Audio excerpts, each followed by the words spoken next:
Depuis la tenue du 13e congrès ordinaire de l'Union nationale des travailleurs du Mali en 2019, des événements graves ont influé négativement sur le devenir du pays, hypothéquant tous les efforts, notamment la crise sécuritaire et la COVID-19, qui ont fortement affecté le monde du travail, selon les ministres du Travail, de la fonction publique et du dialogue social.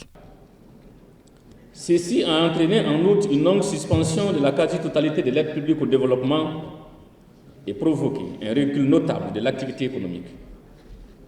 Dans de nombreux secteurs de l'économie nationale, les entreprises ont été obligées de mettre en chômage technique les travailleurs si elles ne les ont tous pas simplement licenciés. À cela s'est ajouté les sanctions inhumaines et illégales de la CEDEAO et de l'UEMOA. La tenue de ce 14e congrès est le moment de tirer le bilan des actions réalisées au cours des années écoulées.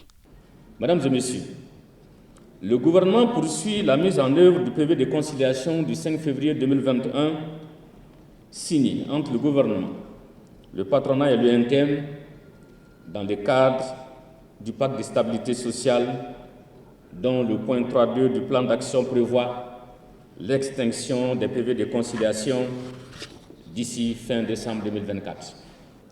Dans le cadre de l'application de cette importante convention, un comité technique de suivi a été mis en place et est déjà à l'œuvre pour la concrétisation des engagements réciproques des parties prenantes.